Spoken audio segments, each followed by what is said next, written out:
Zoe Campos was not the impulsive type. She was not in the habit of running away from home without telling anyone, and she never worried her mother or sister. But in the early morning hours of November 18, 2013, Zoe, an 18-year-old girl from Lubbock, Texas, disappeared without a trace, no notes. No phone calls. No text messages. Only her Lincoln Town car disappeared with her. Her mother, her sister, the police, everyone was confused. Everything seemed unusual from the beginning, but no one could have guessed that the most terrifying secret was lying under the cement in a quiet suburban garden. On November 17, 2013, Zoe had a clear plan: stay home during the day to rest, visit her best friend April, who had just given birth, in the evening, then return to her sister Savannah's house for dinner and a movie. Zoe was a responsible, emotional person. Children and animals were always her greatest love. Everyone thought that night would be cozy and peaceful. Like any other night, they ate dinner, laughed, watched a movie, and went to bed. Zoe planned to sleep on the sofa. But the next morning, when Savannah woke up to go to work, she was gone. Zoe's car was gone. Savannah called her mother, Melinda, who was on duty at a nearby bar. And that's when the first piece of the puzzle fell into place. Zoe had texted her mother at 2:30 a.m., asking if she could come pick her up. But Zoe never showed up. Melinda waited outside the bar for nearly 30 minutes, calling repeatedly, but no one answered. Finally, she walked to a friend's house to stay. Unbeknownst to anyone, that was the last text message from Zoe. Around 5 p.m. that afternoon, Melinda and Savannah officially reported it to the police. But like thousands of other missing persons cases in the U.S., their first response was, maybe she just ran away. Wait 24 hours, this indifference sent the Campos family into a state of panic. They knew Zoe wasn't that type of person. However, the first turning point came very quickly. Just a day later, Zoe's aunt, Monica, unexpectedly discovered her niece's Lincoln Town car rolling down the road. But the driver wasn't Zoe. It was a young man wearing a hoodie. Monica immediately followed but lost sight of the car when it turned into the Driftwood Apartments. Ironically, that's where Zoe used to live. The car was found abandoned near the apartment complex, the doors still locked. Inside the car, police found duct tape, Zoe's jacket, an unidentified hoodie, and a phone charger, but Zoe was still nowhere to be found.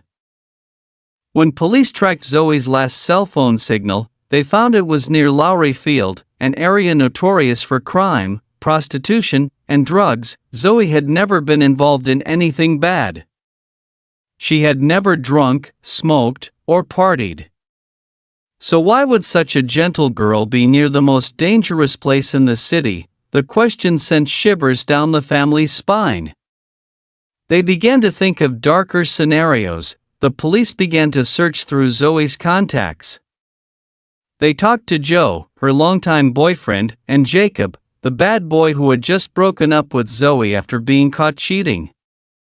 Both had alibis. Another person who caught the investigators' attention was Ben, Zoe's mother's ex-boyfriend. Although a bit surprising, the data showed that Zoe had called Ben the night she went missing. There were no results. Everyone was honest, with no signs of anything unusual. But then, a name quietly appeared: Carlos Rodriguez. Carlos was a casual acquaintance of Zoe's, introduced through a friend. The police first met him on November 25. Carlos was cooperative, saying he had only seen Zoe briefly at April's house, then each went home. There was no specific reason to suspect. But something kept the police on edge. They followed him. Then, 2 weeks later, on December 9th, Carlos was called back into the interrogation room. This time, the story changed completely. Carlos said that he and Zoe had actually been messaging on Facebook and had arranged to meet privately at his house to have some fun. He said they were planning to smoke some strange cigarettes. But Zoe went out to buy some and never came back, a story that completely contradicted the first statement. The problem: Zoe didn't use drugs. Her family insisted, and then another chilling detail was revealed. Carlos lived in the Lowry Field area. The hoodie found in Zoe's car, the original anonymous sample, was DNA tested. The result? Carlos Rodriguez's. The other shirt also had Zoe's blood on it. There was no doubt about it. Carlos was the last person to see Zoe alive. And the secret he'd kept for 5 years was about to come crashing down. You know what's scarier than a missing person case? Knowing for sure that someone's lying, but not being able to catch them. And for nearly 5 years, that's exactly how the people investigating Zoe Campos' case felt. They had suspects. They had hunches. They had the pieces. But they couldn't get to the truth. Carlos Rodriguez, the seemingly obscure name, was slowly becoming the center of Zoe's nightmare. But to catch him, the police needed more than a hoodie. They needed a confession. A slip. A mistake, and then, it happened. Behind bars. In 2018, nearly 5 years after Zoe disappeared, Carlos Rodriguez was serving time in the Lubbock County Detention Center for stalking his ex. No one was surprised. For someone like him, who had lied and lied throughout the entire investigation, it was only a matter of time before he committed another crime. But in that seemingly closed place, a door suddenly opened. An inmate approached the police with a confession. Carlos had whispered in his cell, "They'll never find anything unless they break the concrete in the backyard." That statement gave the investigator goosebumps. The assertion of a burial location from the suspect's own mouth, albeit indirectly, was pure gold in a cold case that had dragged on for 5 years. Immediately, the police sought a search warrant for Carlos's old house in Lowry Field, which was believed to have had a concreted backyard near the time of Zoe's disappearance. They brought in cadaver dogs, metal detectors, and a team of forensic technicians. They dug. They broke the concrete. They followed their intuition and their experience, and then they found bones. The entire scene was cordoned off. Everyone held their breath, but the test results came back like a slap in the face: animal bones, not Zoe. Disappointment enveloped the entire investigation team. Such a valuable clue had been lost? But in that gloomy moment, they decided, even if they found nothing, they could still expose Carlos. The police returned to the detention center and continued to question Carlos. This time, they pretended. They said they had found Zoe's body, identified it by DNA, and had enough evidence. The silence in the interrogation room at that moment, according to the investigators, was heavier than a funeral. Carlos stopped breathing. His face was pale. His eyes were bewildered. And then, he asked to see his lawyer. Even though he hadn't said anything, that reaction was the first confession. Carlos didn't know that the bones the police found were actually those of animals. In his mind, game over. And then, the wall of lies he had built for 5 years began to crack. Under pressure from the investigation and psychological deception from the police, Carlos Rodriguez finally revealed the whole truth. He said that night, he invited Zoe to his house to smoke a drug containing a powerful hallucinogen. It is unclear whether Zoe knew about the substance or not, but after smoking, Carlos said that he saw Zoe turn into a monster. He claimed that he lost control because of panic and beat Zoe to death with his own hands. He then buried her body in the backyard, then returned a few months later to dig it up and bury it deeper. pouring more concrete to cover up the traces, a barbaric, cold and calculated crime.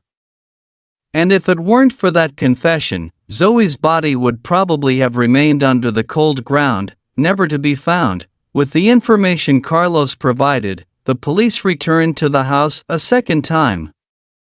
This time, they dug in the right place, and on November 16, 2018, investigators officially exhumed Zoe Campos' body.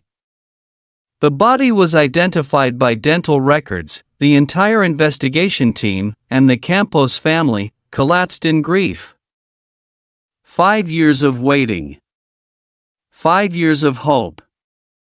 And then, the truth was exhumed along with their daughter's body. Despite being charged, Carlos continued to evade justice. He wrote a long letter to the press, admitting his guilt but still claiming no intention to kill. He blamed the drugs, the hallucinations, the monster he thought was Zoe. "Forgive me," he said. "Don't seek revenge. Choose justice." That statement made Zoe's mother, Melinda, cry with rage. For her, no amount of justice could ease the pain of losing her child. No amount of apology could restore Zoe's smile, her voice, her bright future. After 5 years of evasion, lies, and prevarication, Carlos Rodriguez was finally charged with murder. A formal trial was scheduled, and though he tried to cling to his freedom by pleading not guilty in court, the truth was out.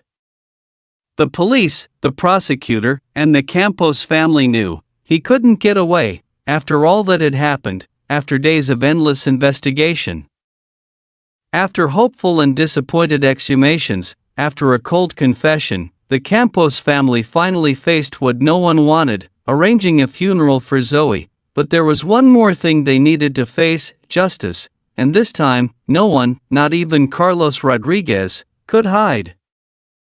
In 2022, nearly a decade after Zoe's disappearance, Carlos Rodriguez was formally brought to trial in Lubbock County Court. The charge was clear: first-degree murder. Carlos, as usual, pleaded not guilty. Despite having previously sent a letter of apology, having described exactly how he killed Zoe, even leading police to where he hid the body, he still refused to admit to being the killer in court. His stubbornness was absurd. But this time, he had no way back. It took the jury just 14 minutes to reach its verdict: Carlos Rodriguez, guilty, one of the quickest decisions in county court history, and then, the judge sentenced him to life without parole, in less than 20 minutes. Justice had spoken, slowly, but surely. On the day Carlos was sentenced, Zoe's mother Melinda sat in the front row, holding the hand of her remaining daughter, Savannah. There were no tears in their faces, only a deep emptiness, the kind that only comes when a part of your soul is lost. Melinda once shared with the press, "I didn't just lose my daughter. I lost the belief that she would walk through the door and say, 'Mommy, I'm home.'" For 5 years, the Campos family lived with each anonymous phone call that made their hearts sink. Each car that looked like Zoe's on the road made them turn around. Each sleep was interrupted by the question, "Where is Zoe?" And when they learned that their daughter was actually buried under the cold dirt in a killer's yard, the feeling was even worse than not knowing. Zoe's funeral took place on December 4, 2018, more than 5 years after she disappeared, at the small church in Lubbock, Texas. Friends, relatives, neighbors, and even people who had never met Zoe came to pay their respects. They brought flowers, prayers, and many tears. On the altar was a picture of Zoe smiling, holding a puppy in her arms, just the way everyone remembered her: gentle, loving animals, always thinking of others. Zoe wasn't perfect, Melinda said at the service, her voice cracking. But she was the light in my home. The first person I thought of in the morning and the last person I thought of before I went to sleep. Zoe was just 18 when she died. Dreaming of a career as a mechanic. Having just welcomed a new baby. and just starting to live the life she deserved. Since the case, Melinda and Savannah have decided not to stay silent.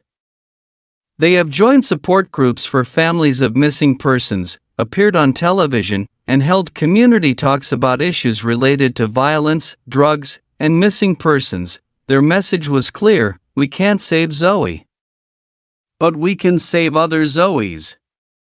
Melinda often shares about the harmful effects of stimulants, how they not only destroy users but also kill innocent people. She urges young people to be vigilant, control their lifestyle, and always tell their loved ones where they are. Although Zoe's story is a tragedy, it has also become a wake-up call, awakening many people to things that seem impossible. Carlos is serving a life sentence in a high-security prison. He has not appeared in the media. No more letters. No apologies. No protests.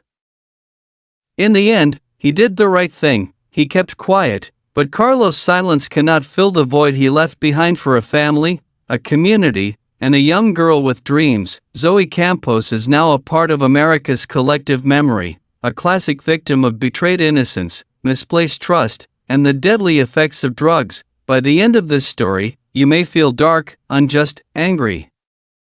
But remember one thing: Zoe Campos was more than a victim. She was a daughter who loved her mother with all her heart. She was a sister who hugged her niece to sleep on the couch. She was a friend who never said no to a date. She was a girl who brought home abandoned cats and dogs, believing that everyone deserves to be loved. Zoe is gone, but the love she left behind will never be gone, and sometimes, justice is not just punishment, it's also a reminder. Remember that those who disappear will never be forgotten. Thank you for watching this video until the end. If you think the case of Zoe Campos needs to be known by more people, please like, share and subscribe to the channel so that we can spread the message together. Justice may be slow, but it will not stop. See you in the next case.